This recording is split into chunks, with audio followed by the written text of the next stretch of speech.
कहानी बिहार के एक छोटे से गांव कुइया की है।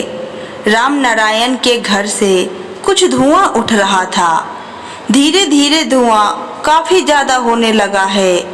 आसपास के घरों में भी धुआं साफ दिखाने लगा है, पर राम नारायण के घर में बड़ी शांति है।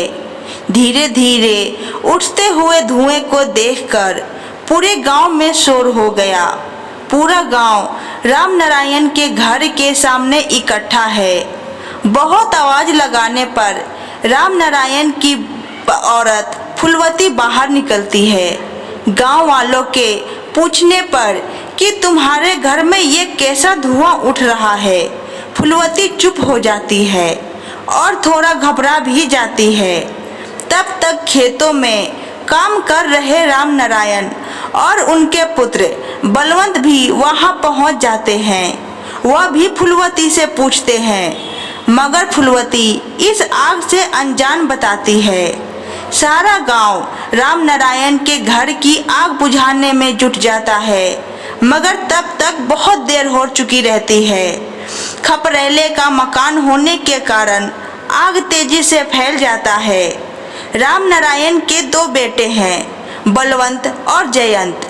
छोटा बेटा अपनी पढ़ाई के लिए दिल्ली गया हुआ है, जबकि बड़ा बेटा बलवंत अपने पिता का खेती में हाथ बटाता है। बलवंत की शादी हो चुकी है, जबकि जयंत अविवाहित है।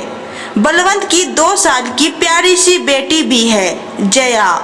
बलवंत अपनी पत्नी मेघना और जया को सामने ना पाकर माँ फुलवती से पूछता है, तो वो बताती है कि वह किचन में खाना बना रही थी और जया भी उसी के पास थी।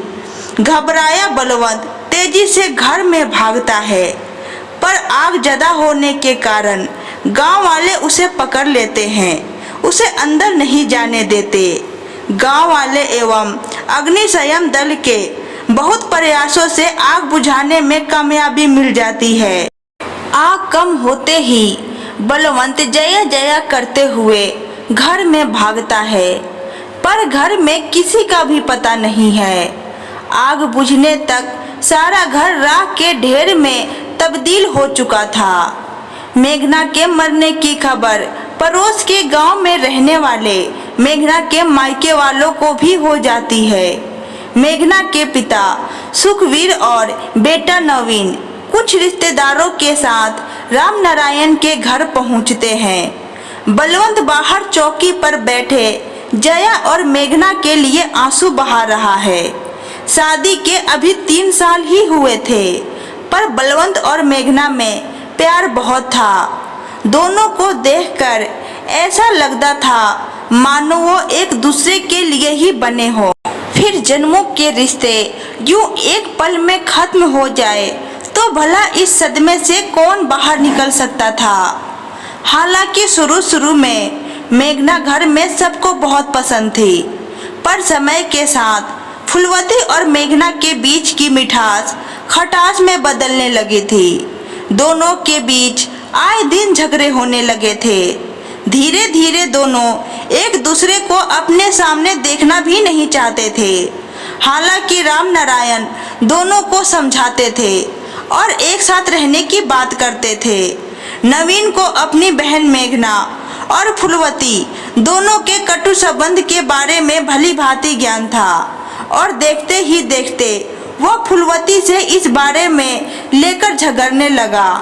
मौका पर उपस्थित पुलिस ने नवीन से सारी बातों की जानकारी लेकर फुलवती से पूछताछ करने लगी। सुखबीर ने फुलवती और उसके परिवार पर मेघना की हत्या का मुकदमा थाने में दर्ज करा दिया, जिसके आधार पर पुलिस ने फुलवती, राम नारायण और बलवंत को हिरासत में ले लिया और पूछताछ में जुट गए। परंतु फुलवती और उसके परिवार ने ऐसे किसी भी आरोप को नहीं माना। वह बार बार खुद को निर्दोष होने एवं आग लगने को महज एक हादसा बता रहे। काफी समय बीत गया, न ही फुलवती और न ही उसके परिवार ने ही ये जुर्म स्वीकार किया और न ही उन्हें कोर्ट से बेल मिल सकी, क्योंकि उन पे जो आरोप थे वो बहुत गंभीर थे। क्या था ये? क्या महज एक हादसा जिसकी शिकार मेघना और नन्ही सी जान जया हो गई थी, या वाकई में एक सोची समझी साजिश? आखिर क्या था सच? क्या वाकई फूलवती और उसका परिवार जो कह रहा था वो सच था, या कुछ छुपाया जा रहा था? कुछ दिनों बाद ही नए दरोगा का थाने में स्थानांतरण हुआ। कोर्ट में पेश से पहले उन्हें घटना पर मिले सबूतों को पुनः खंगाला और उसके बारे में फूलवती और सुखवीर के घर वालों से पूछताछ की। अब जो बात सामने आई उसको इंस्पेक्टर रमन ने अपने तक ही सीमित रखा और मिले नए साक्ष्यों के आधार पर केस की नए सिरे से जांच की। करीब 2 हफ्तों की तफ्तीश के बाद पुलिस ने इस केस के बारे में जो खुलासा किया उसे सुनकर पैरों तले जमीन खिसक जाएगी। जयंत और मेघना एक दूसरे के तकरीब हम उम्र थे, जबकि बलवंत मेघना से काफी बड़ा था। जयंत और मेघना के बीच देवर भाभी से कहीं ऊपर परस्पर दोस्ती जैसा रिश्ता था। दोनों का साथ टीवी देखना, खेलना, यहाँ तक कि गाने गाना।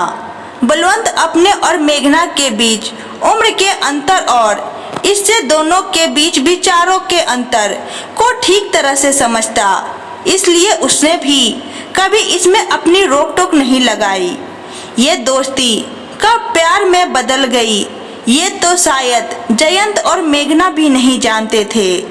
धीरे धीरे प्यार परवान चढ़ा और अब दोनों को एक पल के लिए भी एक दूसरे से दूर रहना गवारा नहीं था। फिर क्या था? दोनों ने मिलकर एक प्लान बनाया, ऐसा प्लान जिसकी किसी ने भी कल्पना नहीं की होगी शायद। प्लान के मुताबिक ही जयंत पढ़ाई के बहाने दिल्ली चला गया, जिससे उस पर कभी किसी को शक न हो सके।